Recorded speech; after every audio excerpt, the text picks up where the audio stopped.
scratch, wampum, dough, sugar, clams, loot, bills, bones, bread, bucks, money. Money is, at its essence, that measure. Welcome back to the Ozark Podcast, presented by the Joe Blow Football Show. That's right, I am Jamie G. Esquire the Fifth. He is Magnum Mills, and we're about to break down the 7th episode of Season 4 of Ozark. This one was titled Sanctified, the final episode of the first part of the 7, part 1 of Season 4. This one was directed by Robin Wright.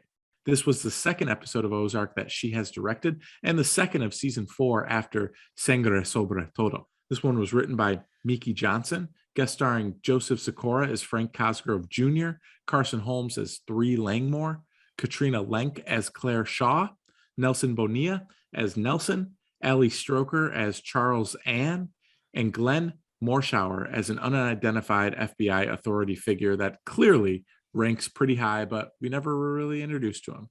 The plot summary in this one is the FBI's long-awaited meeting with Omar takes place. Wyatt shares some news with Ruth. Feeling betrayed, Javi gets revenge. Magnum Mills, why don't you walk us through any notable callbacks, appearances, or things that jumped off upon taking in episode 7, season 4 of the Ozark, right here, baby, on the Ozark Podcast. I do have to say it's a little off-putting to think that like 3 Langmore looks quite a bit older than Wyatt at this point, like ridiculously so almost. Again, you know, it is what it is when you cast kids or whatever, but yeah, these kids obviously all look way older than the ages they're supposed to be playing at this point. Outside of that, we had the title card symbols for this episode, which were a campfire, wedding rings, a bent over Christmas tree, and a person with a shotgun. And if we think Ozark person shotgun, if I had to put that together for you, Jamie G, who would you say that's referring to?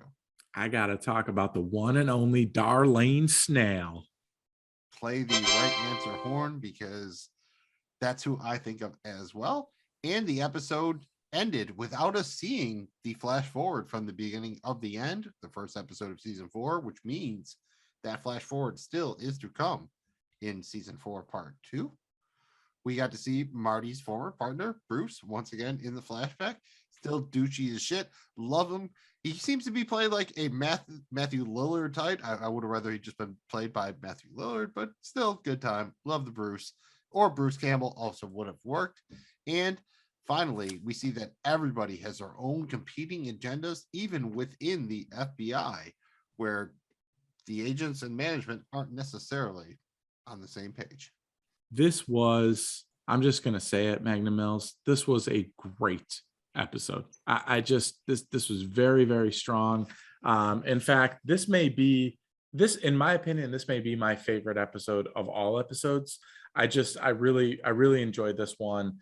Let's go through some of our likes, man, and talk about this. I mean, you mentioned the flashback and that reminder that Marty is still, supposed to be super smart and able to see all the angles. I kind of like what they did with that flashback with Marty a little bit. And again, this show has struggled with flashbacks in terms of how they visually show it, but I enjoyed that subtle reminder. Again, like Marty's supposed to be elite level to be able to navigate through all of this mess, right? I mean, that's the whole thing that kind of always blew my mind, is like, that's why the cartel kept him alive. That's why the FBI was like, oh yeah, you go to jail and we'll hire you.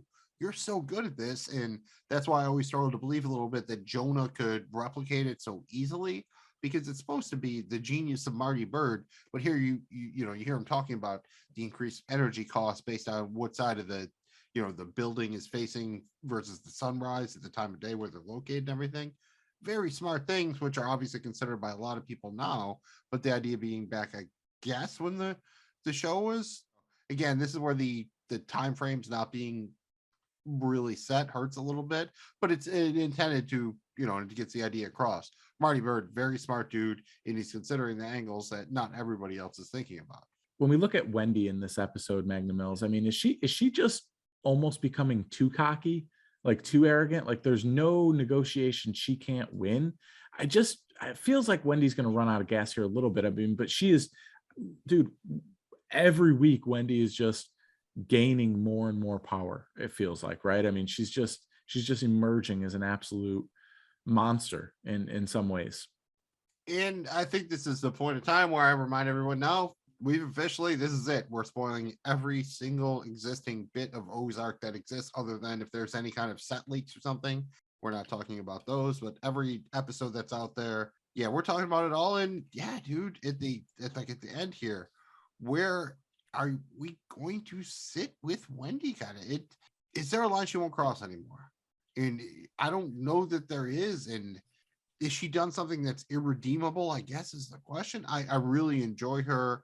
Love the political stuff here, but man, I think going into this final season, like, they're really setting Wendy up to be probably against at least Marty. And you have to figure, right, only one of Wendy or Marty can be with the cartel. So does one of them go, like, does Wendy go off with Navarro and then Marty's with Javi and they're on opposite sides of the cartel? I mean, we're going to get into that on our next episode when we talk about what we thought about this whole part 1 of season 4 and preview the second part of season 4. But yeah, dude, enjoyed Wendy, but there are a lot of levels here, and it really does seem that we don't really know. Like, she's a complete wild card at this point. She is really, like, sowing her royal oats or feeling herself or whatever you want to fucking call it, man. Yeah, dude, she is on another level, and seems like she's going to continue on that level for better or worse, man. That's it's kind of like, careful what you wish for. We wanted more Wendy, and man, oh man, we're getting more Wendy in a big way. Frank Jr. is an interesting character for me, right? And on one hand, the KC Mafia and that storyline is one of the biggest misses of the show. But on the other hand, I like the development of Frank Jr. They didn't take the easy way out, but with how he was the first couple of seasons, they made him get his dick shot off, and like slowly went through this thing, and you changed, and you start to kind of like him a little bit here. And it seems like he might be a bigger role moving forward. And that I think that's kind of exciting a little bit. I'm into that. I really like kind of what the actor has done with it. Like, he's kind of cowed, but you're also kind of seeing now that he probably always just coasted in life. Now he's actually kind of having to try to see the angles for the first time. And he's been pushed out by his pops. And, again, it's one of those old mob things, but his pops would never admit it. But the fact that he had his manhood shot off probably has something to do with it. And him and Ruth really do seem to kind of like make up to the point. I actually had a note like, well, Ruth actually, like, is this how she rebounds? Does she see the Franken dick? Or, I grew up in the time of John Bobbitt, so excuse me, but yeah, I'm really, again, I love the actor who played Frank Sr. He's been in a bunch of things. He's a great dude, but I really like what the actor's doing with Frank Jr. here. And I'm hoping that maybe he can help salvage the KC Mafia plotline, which is, like you said, kind of run off the rails at time here. One thing I want to say that it's, again, I made a Boba Fett reference before. In the FBI here, they do some Darth Vader shit where they get Navarro in, and he thinks he's getting this one deal, and the FBI is like, no, you're gonna have to stay head of the cartel for another 5 years, give us all your shit, and pray that I don't alter the deal further. Some real fucking Darth Vader shit right there. Yeah, some balls, big time. Some big time balls for sure. And showing that, that Maya Miller and the FBI are not necessarily on the same page. So all the time that the birds have spent working Maya Miller ultimately might not matter, because they're not even really dealing with the real power purpose of the FBI, or are they? I mean, right? No, they're not. I mean, she has no pull. Yeah, the whole plot is a fucking shit show. Yeah, it's a mess. But you're right. That did seem a tad bit more realistic, just because we all know how the FBI is. Yeah, competing political agendas, which would make total sense. We just don't get a lot of context for it, but it's probably the most realistic thing that's happened with the FBI plotline in a long time.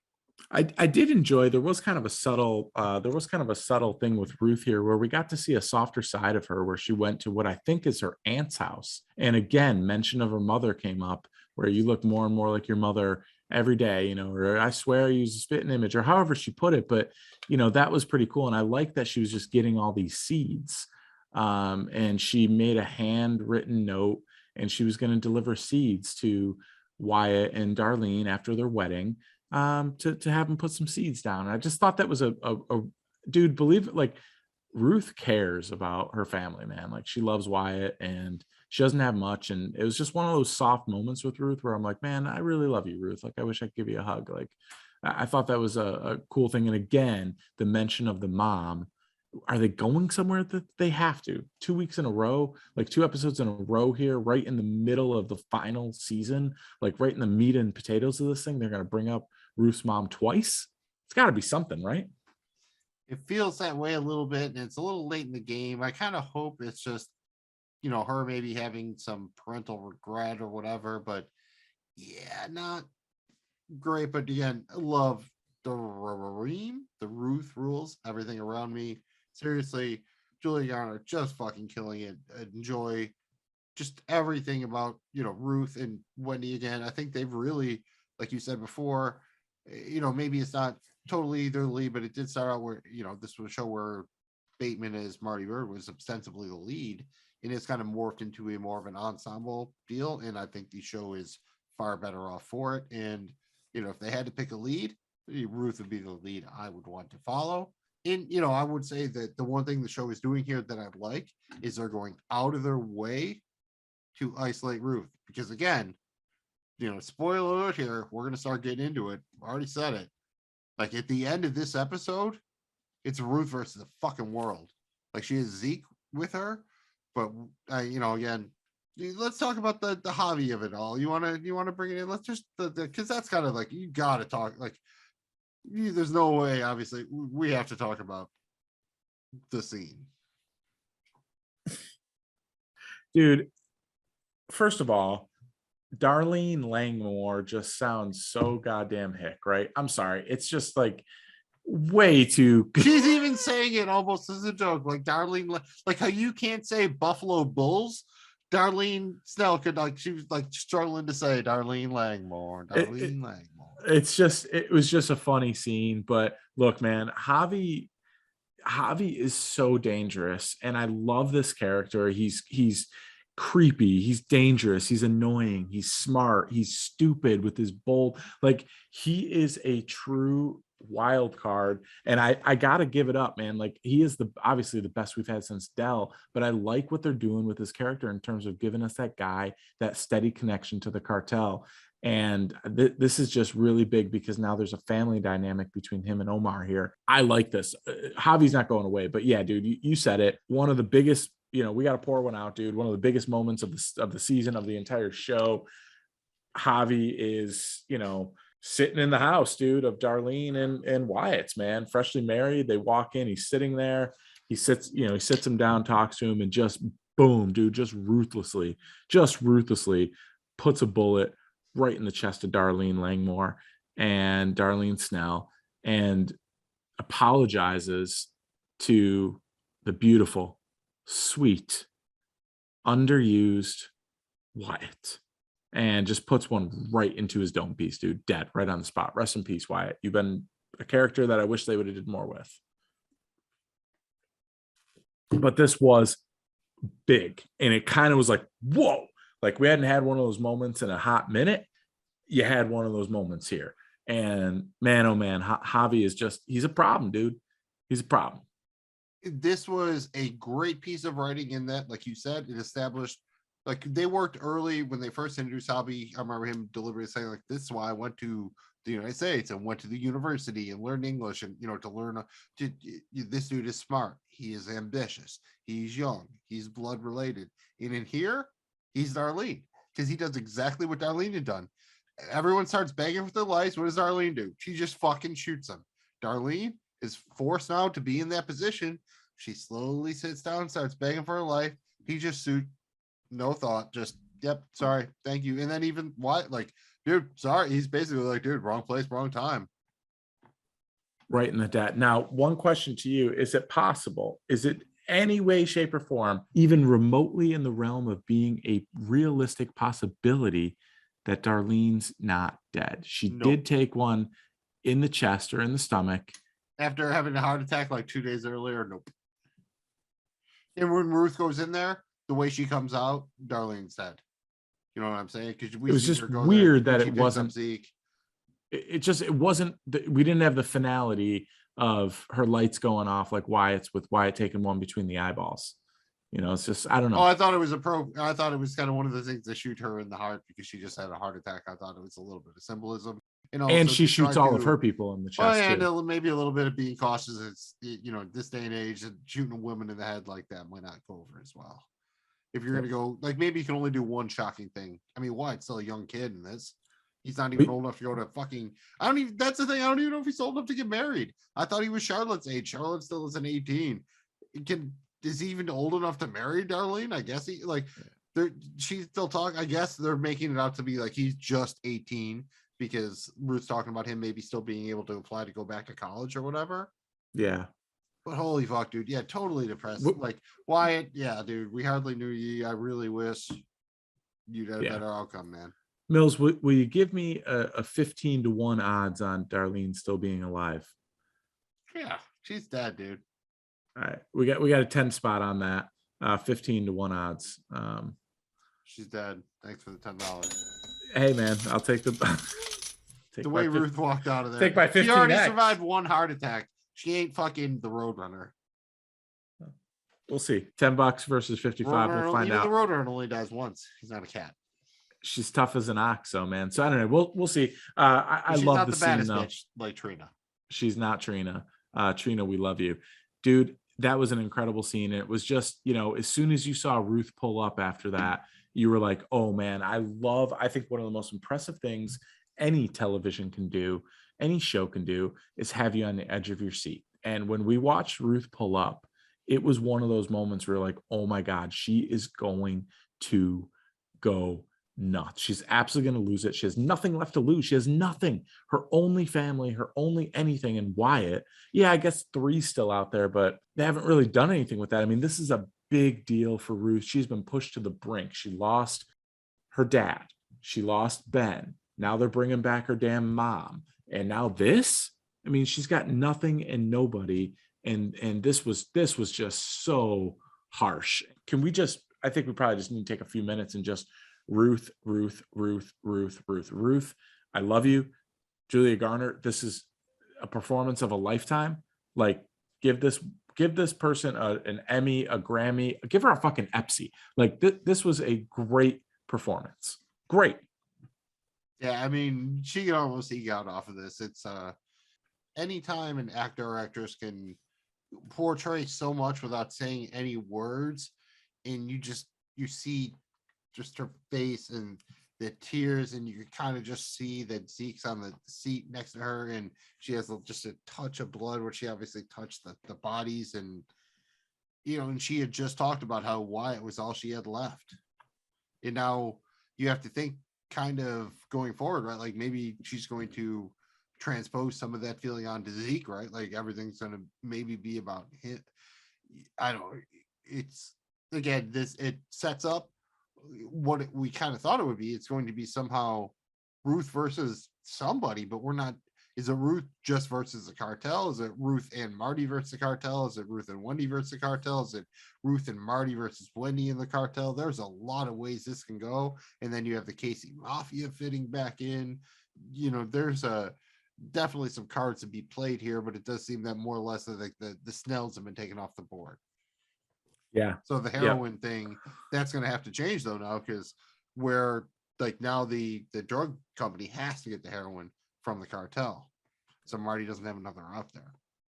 Yeah, no option unless somehow, some way Ruth moves out on the land. And I mean, who knows? But this is a fascinating development. That would be Paul, or that would be Ruth, for her to just basically just slide, like, be like, fuck it, slide in there and be like, if I'm going to fucking and just run the operation, I need the product and the money and the leverage.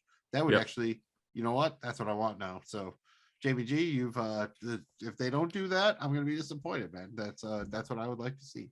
Absolutely. Outside of Ruth, and just, can I just say, her screaming at Wendy, "You fucking cunt!" I mean, that may have been the best line in the entire show. I mean, I just cannot say enough great things about Ruth's performance here. I mean, she was unbelievable, and loses her shit completely on Marty. Like, when he tells her to calm down, just incredible. But outside of that, dude, one thing that I really liked was Charlotte and Jonah's little moment as they're waiting it out in Buddy's crypt where Marty keeps all the money.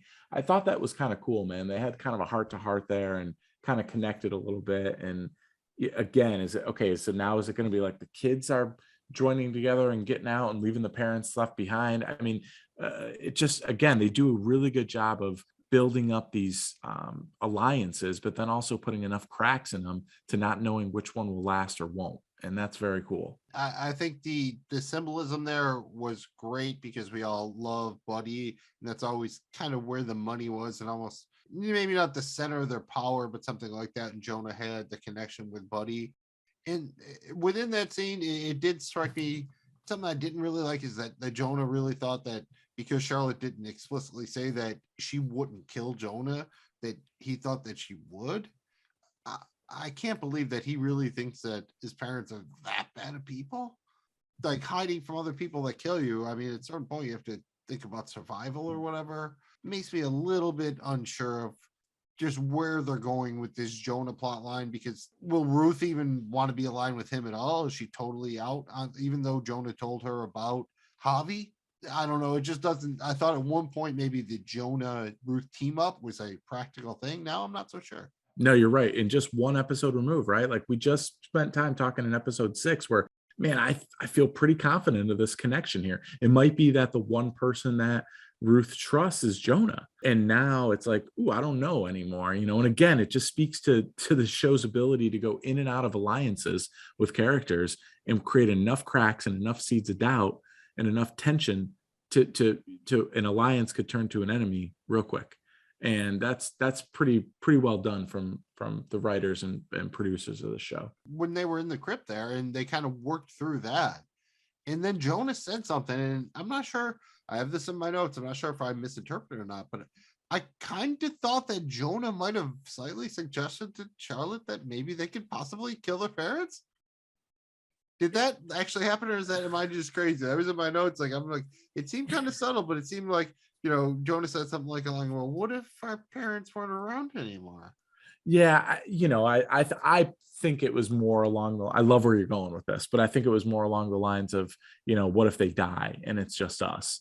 But you know what, dude, given the way this show is, and would it really surprise you if at the end, like Jonah like figures out a way to take down the mob, and then at the end just like walks in and like shoots both his parents with like Buddy's gun, and then that's it, and he's just like, you know, I mean, I'm biased. My prediction was that the kids wind up basically running the thing with the cartel and just being a better version of their parents. So yeah, you know, I have to say I'm, you know, a bit biased there. Yep. So this thing could, and that's what makes this so great. This could go so many different places. And let's talk about it, man. I mean, what an ending, dude. What an absolute ending to this 7-episode run here. The first block of season 4 of Ozark. We're breaking it down right here on the Ozark podcast. This was an incredible ending, dude. I mean, 7 episodes left. I'm not really sure what the sides and alliances are. I mean, this is just set up so perfectly for an outstanding final 7 episodes, right? I mean, we literally don't know what's going on. That was cliffhanger after cliffhanger after cliffhanger. Who hates who? Who's like, where are we with any of the storylines? Like, it's set up pretty awesome here, dude. I'm expecting a great final 7 episodes. Great. All right, so if you had to guess, like, you kind of you know, we've done a few episodes of this. Do you have any idea what I think my line of the episode is? You know, do you have an idea what I think that, you know, what I will pick is my line of the episode? Well, I know you loved Ruth freaking out and calling Wendy the CUNT, but I gotta, there was something really funny earlier in this episode with Ruth, and that's where I'm gonna guess. But am I close here with the DEF CON? Am I close? Oh, you fucking cunt. I'm paraphrasing the other line, but yeah, no, when Ruth, like, you know, we basically like talking about the DEF CON system, and then at the end, drives away. Ruth's kind of like, I still don't fucking understand why 1 is the worst. Yeah, how is 1 worse than 5? Yeah, so, but what's great line. But what's great about that system too is Marty again goes back to Ruth, and he has this level of trust in her, and she said, "Damn right." You know, that was obviously before she found out that Wyatt was killed, but still, she had that level of trust with Marty, where I do believe that if he didn't show back up, she would have honored it and went and got the kids. Like it's an important little detail, but boy, oh boy, was that line funny, dude. Incredible episode here. It wasn't perfect though, right? I think we got a couple of dislikes. Let's quickly break them down, grade this baby, and get out of Dodge. What didn't work for you on this one? What did you, because I really didn't know where to fall in this one. So I think it fits perfectly here. And that's Marty gets a call from like Jim, like, their personal lawyer, body man fixer guy now. And he goes over there and Javi's waiting for him.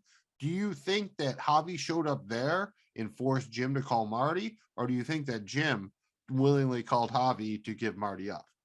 I could go back and forth with this one, but I think Javi forced Jim. I think Javi looks at Jim as like, because Jim tried to say, hey, I don't work for you, I work for my clients. And I think Javi's basically telling him who's boss here. And I think he showed up. And when he kind of roughs Marty up, like Jim kind of tries to do, right. Whatever. I do enjoy the character. So I thought that was a little bit interesting. And one more before we get onto the dislikes. Do you like or dislike the fact that we didn't get that flash forward in the episode?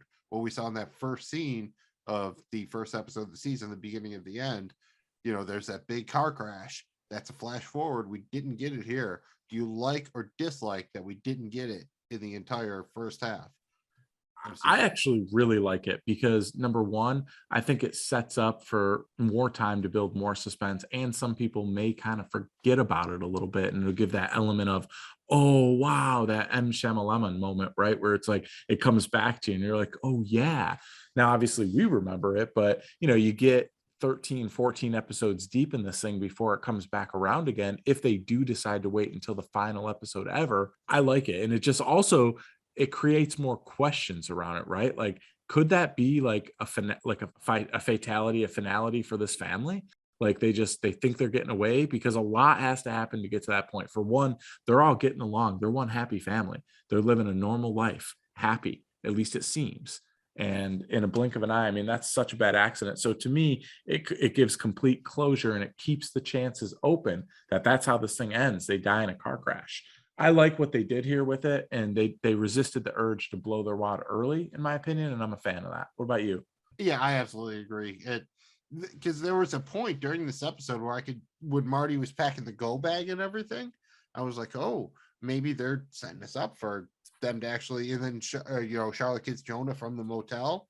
Yeah, I'm glad it didn't happen, but that leads me to one thing I didn't like here is that the PI Mel Staten there, he overhears that whole conversation with Jonah and Charlotte, and that's obviously going to kind of tee him off into whatever role he's going to have in the second part of season 4 here. And it's just kind of random, just like how Jonah saw, like he rode his bike back just in time to see Marty and Wendy throwing Sheriff Nix's body into the back of that van, even though they really had nothing to do with it. Javi just did it and showed up with the body, but he didn't, but then he tells them that again. It just seems kind of like a little bit of inarticulate writing where they need a certain thing to happen, so they just kind of make it happen.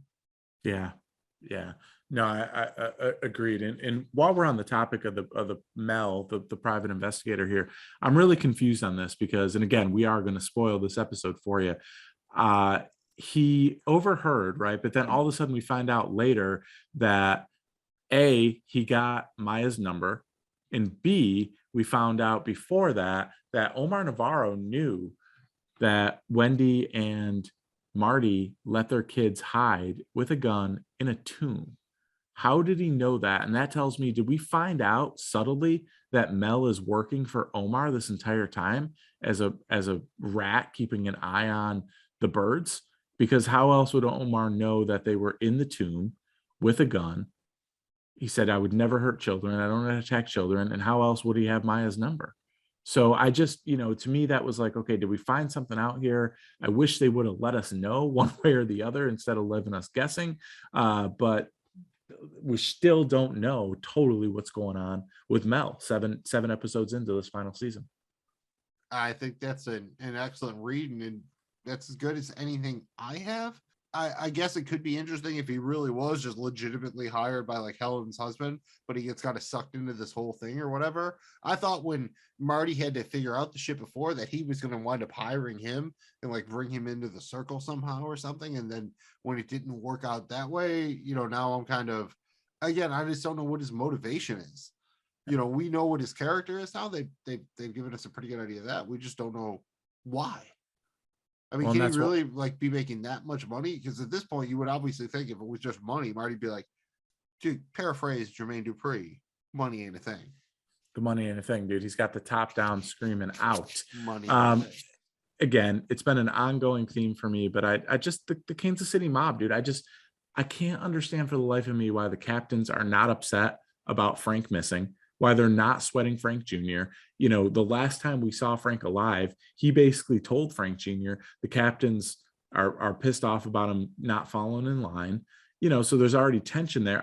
I'm not buying this. And I think this is a major miss. They could have did so much more with the Kansas City Mafia in that storyline. And instead they kind of went in other directions with things. And I just, you know, with the whole pharmaceutical stuff and the Navarro wanting to make the deal, like I get all that, but I don't know. This seems like one where I would have rather them developed Kansas City mob than, say, for example, bring back Ruth's mom, you know, unless there's some jaw dropping, you know, reason for that. Like this was a real miss for me throughout the entire show, not just the season, but I just can't sit right with this whole thing with the boss missing. Come on, no way.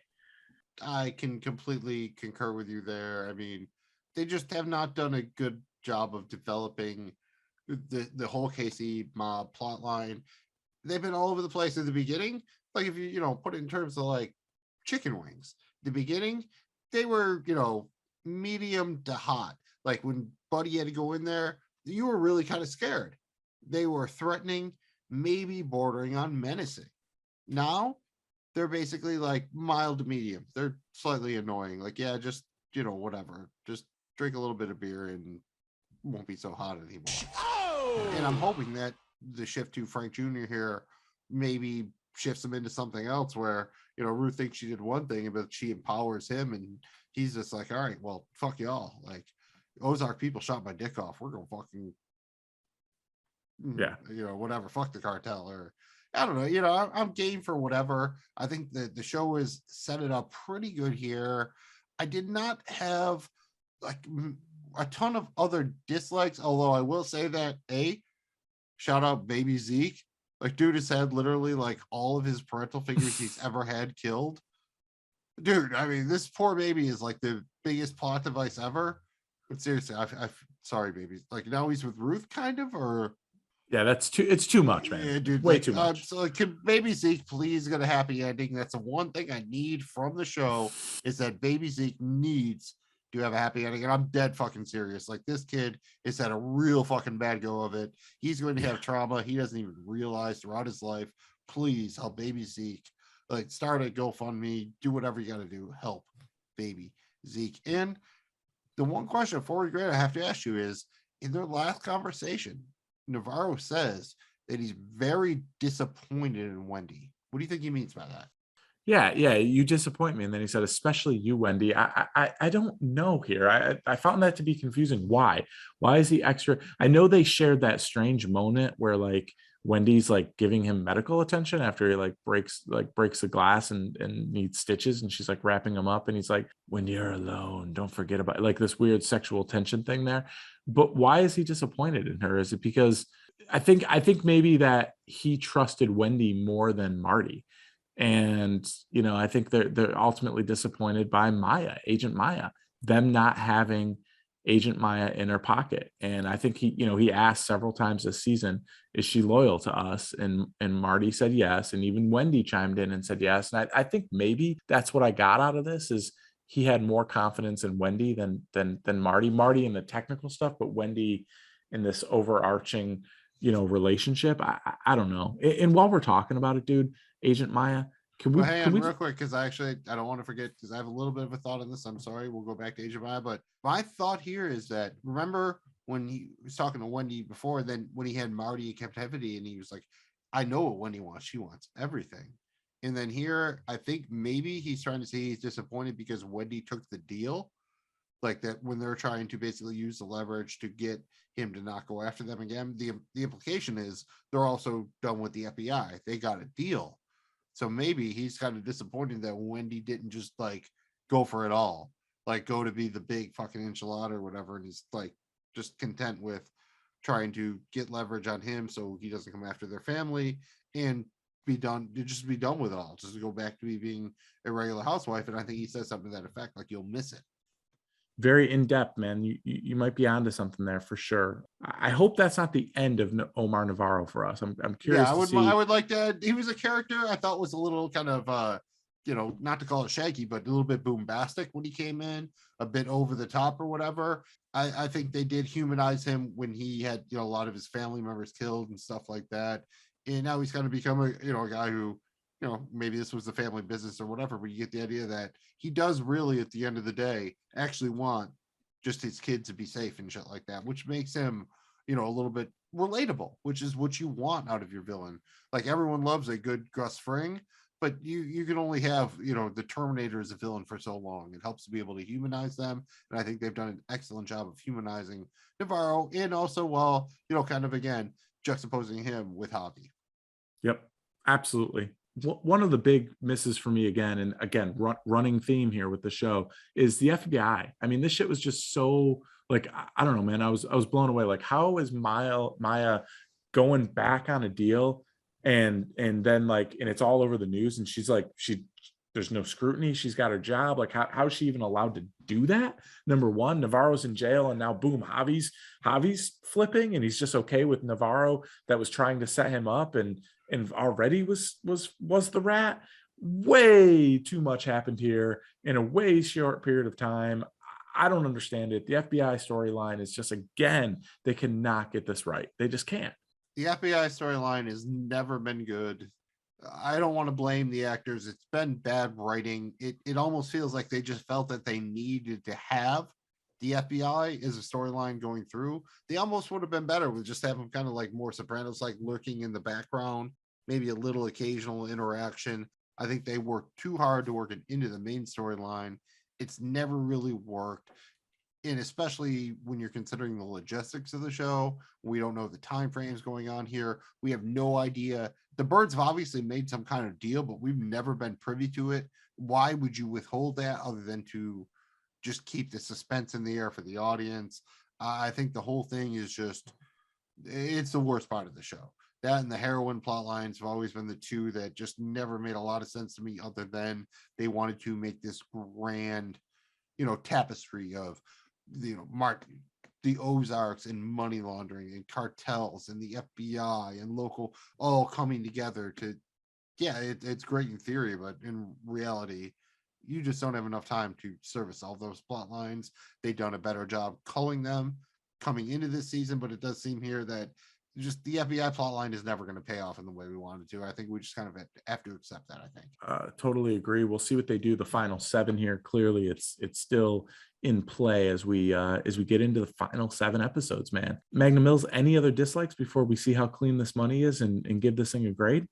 Oh, and it's really minor, but when they first had the meeting, when they brought Navarro in to make the deal, and then they spring the whole thing on him, and not really wild that they also managed to flip Javi in like 10 minutes, and he was going to just do 10 years. Like, that never, again, that I just lumped that in with the FBI plotline being bad. But when Navarro was pissed, he punches something or whatever, he fucks his arm up, and then we get a whole scene with like Wendy like wrapping his arm and treating him. Like, why the fuck was Wendy the one giving him medical care? Even if he wasn't going to go to the hospital, which he obviously does later, he's got a cast on and shit. Like, wouldn't he have get a doctor, like a private doctor or some, like, why would he have this? We have no, I'm just like, again, Wendy, she now can pick locks and set bones. Yeah, it's and do stitching work. I mean, that was very bizarre. And again, they just kind of put it they there. Needed to have a scene between her and Omar, and so they set it up. That's fine, but it just not couch it a little bit better. Make him have his arm already done, and she's like helping him deal with the pain or something. I don't know. There's a more elegant version of that scene that doesn't cost any more or take much more effort to write. Absolutely, man. Well, look, the money's pretty clean for me on this one. I'm going to give this one a grade. I said it before. I despite some of the plot line holes and the gapers that we got with some ongoing stuff, it's overarching stuff. I got to give this one just on the performance of Julia Gardner and Ruth alone, dude. This to me gets into the A category for me. I'm putting this at like a 94. I think I really enjoyed this episode a lot, and just thought it was great. It has me so excited for the final 7. Unfortunately, I might have sounded that I was negative on this episode. I actually think this is a fucking fantastic episode, quite possibly my favorite episode of Ozark, probably right up there with you're talking about. Most likely they say the final 2 episodes of season 3, first episode of season 4, possibly the flashback episode of season 1. I remember enjoying very much, but this is fucking fantastic. I'm not going to get quite that high. I was going again in that I was like 91, 92, 93. I'm not going to count up any higher, but 92 sounds good. This is a really fantastic episode. I think one of the best acted episodes. Everything that's bad is basically the heroin and FBI plot lines, and they just, I'm hoping, knocked out the problem with the heroin plot line by, unfortunately, killing Wyatt and Darlene, but that's going to create the conflict we need. It was a brave finale. If I could, I would be watching the rest of the episodes tonight. That's important. I think when you're trying to put a grade on how clean this money is how anxious you to spend this money. Very anxious to spend it, so I'm going to go 92% clean. You could spend this shit almost anywhere. I mean, they'll probably even take American Express, but probably not your Discover card. Always problems with Discover. This was the Ozark Podcast presented by the Joe Blow Football Show. I am Jamie G of the Joe Blow Football Show, and I'm here with my dude, Magnum Mills, also of the Joe Blow Football Show.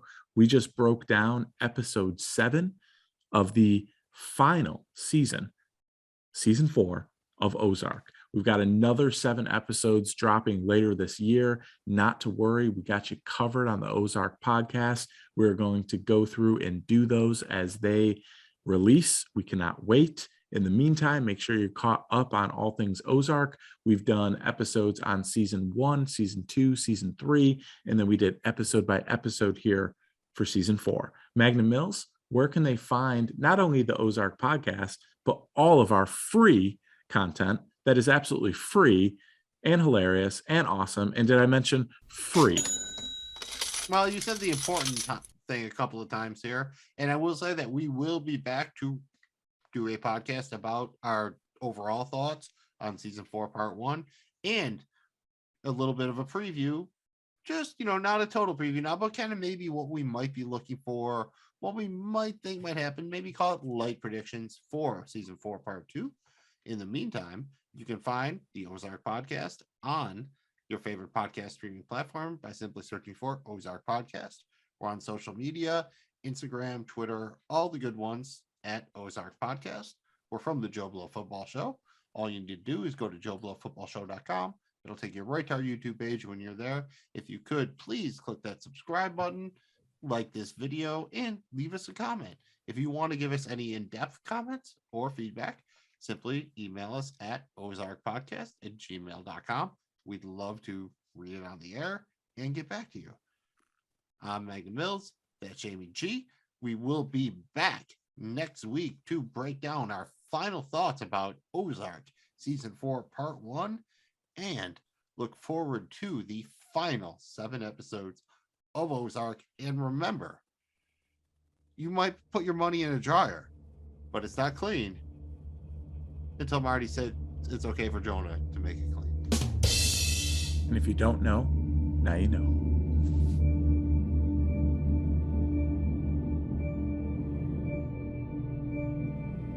This has been the Ozark Podcast, presented by the Joe Blow Football Show.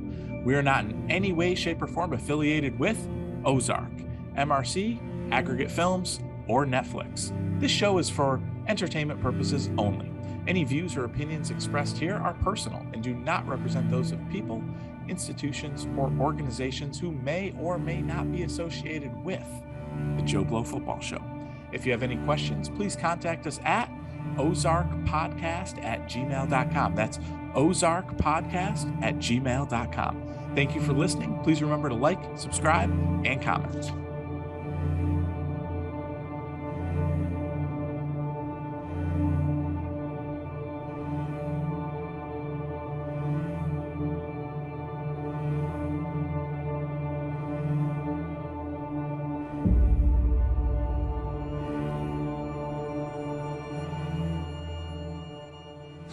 I'm so fucking focused.